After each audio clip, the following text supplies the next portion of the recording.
Hello， 大家好，欢迎收看本期小白测评，我是王炯。今天这期视频呢，之前我们也做过预告，就是大屏手机的专题。但是在正式开始之前呢，我们先强调一下，这期视频呢，我们并不是一个对比视频，因为荣耀 Note 10和小米 Max 3这两台手机的价差有1000多块钱，还是非常大的，一个旗舰机定位，一个中端定位吧。所以说这期视频呢，只是带大家看一下目前的大屏手机的测评，并不是对比这两台手机啊，因为确实都不是一个级别的产品。大屏手机作为整个手机的一个细分品类，其实在前2年还是挺火的，但是到今年来说呢，手机的尺寸呢基本上都维持在了5.5寸到6寸之间，在屏占比不断提升、全屏的一个大环境下，5.5寸到6寸是既照顾了手感，又照顾了你的视野。但是这个大屏手机呢，就是一个异类。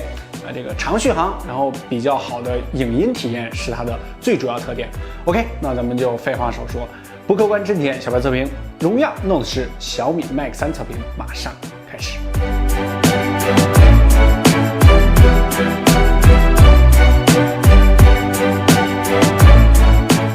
大屏手机或者巨屏手机被人们选择的重要原因，影音和游戏的需求可以说是最重要的两个。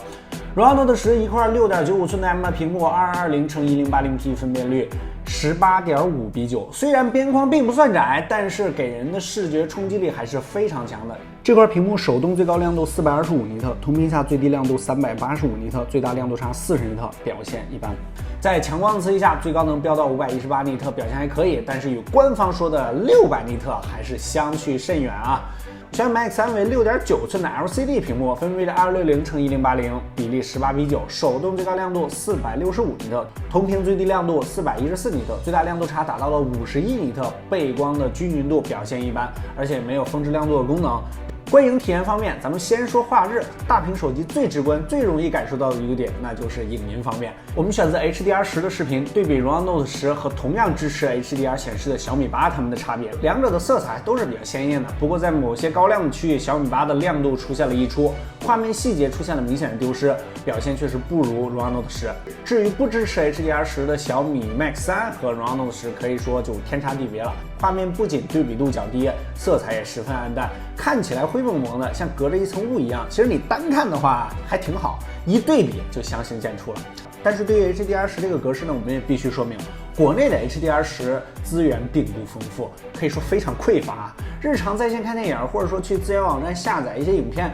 极少有相关资源。想要详细体验，还是需要梯子的。画面之外，在声音方面，荣耀 Note 10较大的机身在额头和下巴呢都塞入了扬声器，还有杜比音效的加持。小米 Max 3虽然有立体声，不过是借助听筒进行发声，一听就知道这两者的差距有多大了。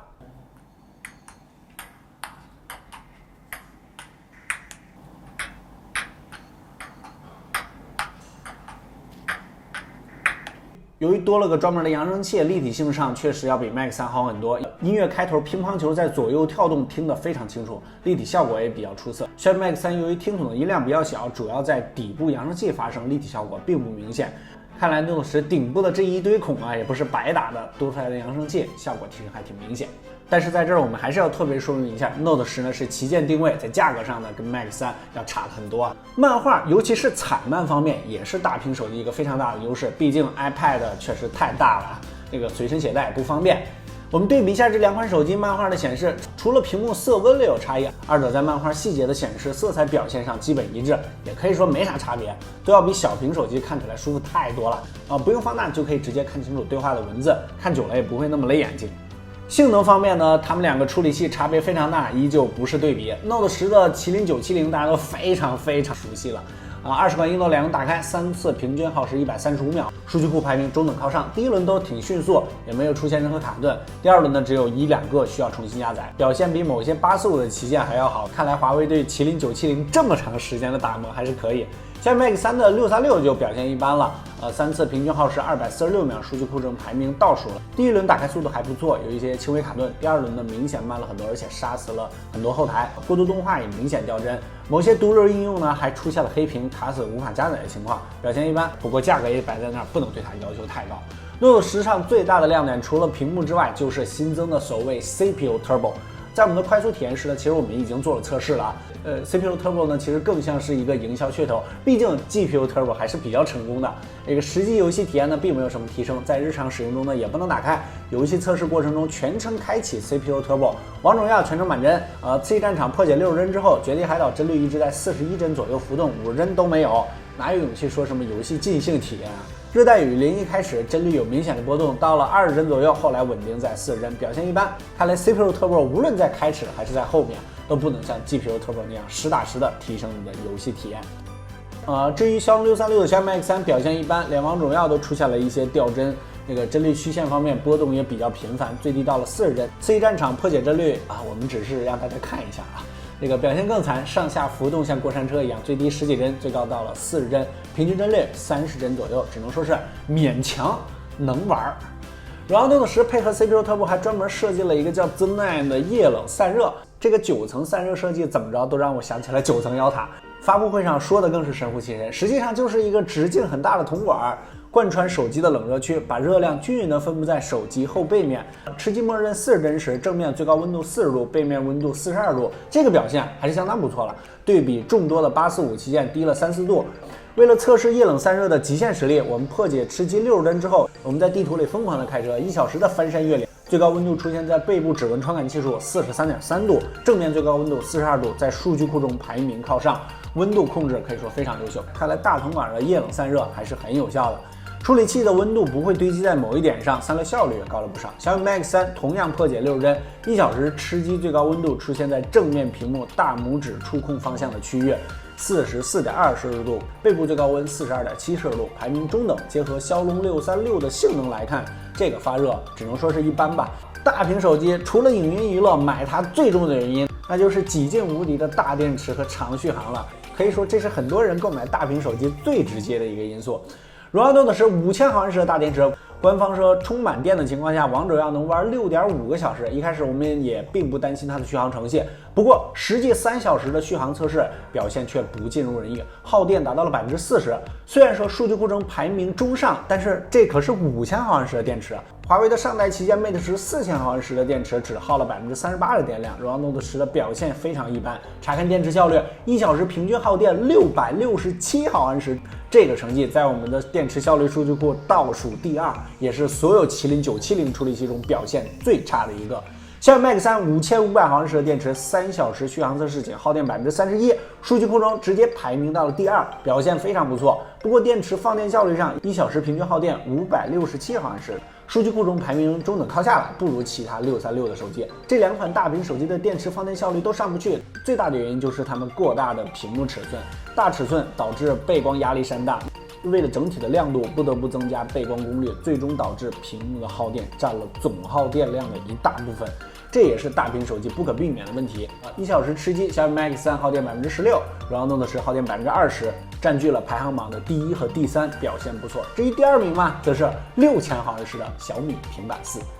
荣耀 Note 10附送的充电器规格为5伏4.5安，妥妥的快充。实际充满耗时110分钟，在数据库中排名靠后。充电曲线的前半段基本是一条直线，充电速度还不错，到了后半段就慢了下来。最后平均1分钟充入45.5毫安时，这个成绩在数据库中排名靠上，充电效率还不错。小米 Max 3也附送了18瓦的快充头，实际充满时间140分钟，在数据库中排名垫底，1分钟充入39.2毫安时的电量。虽然充电效率在数据库中中等，但是大电池拖长了充电时间。外观方面呢，其实这两台手机都没有太多可说的啊。由于价格不同呢，确实质感上面也不一样。荣耀 Note 10采用了时下流行的双面玻璃，经过 2.5D 的打磨，与机器中框的融合还不错，滑动的时间也不会出现割手的情况。整机的质感呢也提升了不少，没有一般大屏手机廉价的感觉。实际使用中，85毫米的宽度远远超过了单手能掌控的上限，双手操作肯定是跑不了的。230克的重量让 Note 10也成为了一款能随身携带的健身器材。这台手机也能算得上是锁半斤了。小米 Max 3 221克的重量同样可以用来健身，全金属的机身外观上没啥可说的，就是一个放大版的小米 6X。这些7寸的手机，我觉得当成一个小平板放在家里玩游戏追剧还挺不错的，不用时还可以压压泡面。随身携带的话，我个人觉得真的是太沉了，而且体积太大也会带来很多不方便。另外1699、2799的价格，喜欢追剧打游戏的话，小白有品1899的新款 iPad 可以了解一下。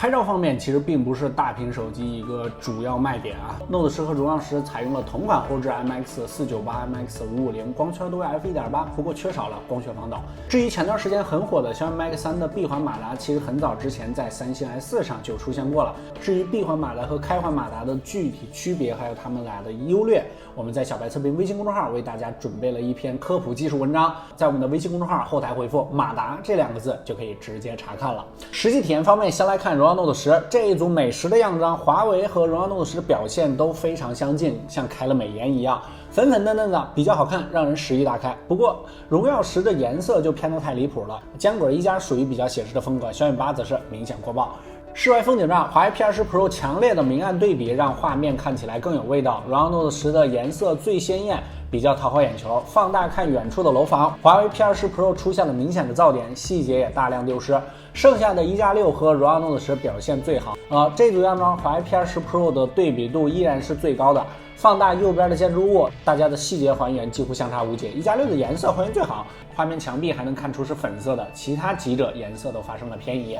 到小米 Max 3这边，第一组室外大逆光的样张，差距还是挺明显的。Max 3、魅来 E3、荣耀 Play 的天空都过曝了，画面中的树木则是曝光不足。再看荣耀 Note 10。画面动态范围直接吊打它们。金拱门的 logo， 小米 Max 3准确还原了大红色，其他则是有些偏粉。画面右侧的文字，小米 Max 3和魅蓝 E3都有些发细，不够锐利。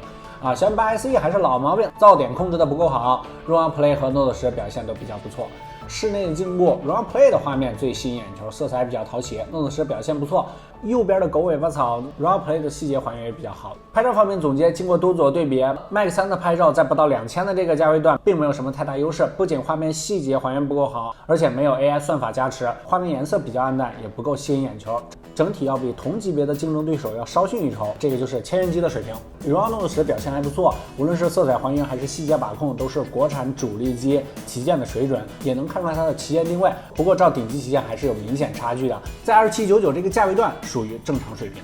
OK， 最后简单总结，小米 Max 3和荣耀 Note 10虽然都是大屏手机，但是两者的适用人群还是不一样的。小米 Max 3孱弱的性能只能说是追剧，偶尔玩轻量游戏了。如果要是给年轻人做绝对主力机，还是不适合的。岁数稍大，给爸妈那一代的人买个这台手机还是不错的，毕竟看字就方便很多。想要在游戏方面有不错的体验，旗舰定位的 Note 10比较合适，游戏性能强了不少，影音拍照方面的体验呢也要更好一些，比小米 Max 3贵出了1000多块钱也是不无道理的。其实这两台手机呢，我们整个测评完之后，大家看着好像荣耀 Note 10呢，在旗舰机的定位各方面的表现呢都是非常不错的。但是我觉得，如果要是作为一个年轻人的绝对主力机使用的话，这个大屏手机真的是不太方便。对于我个人而言，这种大屏手机带来的优点，带来好的体验是绝对要小于它生活中的不便的啊。所以我如果个人一点主观推荐的话呢，其实我更倾向于小米 Max 3，因为我觉得这台手机并不是作为主力机使用，尤其是给爸妈那一级别的，我觉得这台手机还是非常合适的。如果要是绝对旗舰机，我觉得还是5.5到6寸是一个比较合适的尺寸。至于单独说这两台机械，荣耀 Note 10旗舰定位没毛病，小米 Max 3。这个价位段该有的东西也基本都有，但是比较平庸吧。OK， 今天这期视频呢就先跟大家聊到这儿。我们同样在这期视频呢依旧会送出一张小白油品品质二手商城的代金券，是500块钱，你可以随意在我们商城里买任何手机，都可以直接零门槛抵扣500元现金。活动非常简单，在我们的小白测评微信公众号回复本期的关键字“大屏手机”这4个字，不仅能得到这期视频的所有相关数据，也能参与我们的活动。我们将会随机在回复的小伙伴里边抽取一个，送出500元的代金券。第一时间了解我们的测评动向，大家可以关注我们的新浪微博小白 MTX。除了视频，最重要的就是我们的微信公众号小白测评，小白优品品质二手商城，也可以直接在我们的微信公众号里面进入这个3天物流退货，180天的保修，我们的小程序即将上线。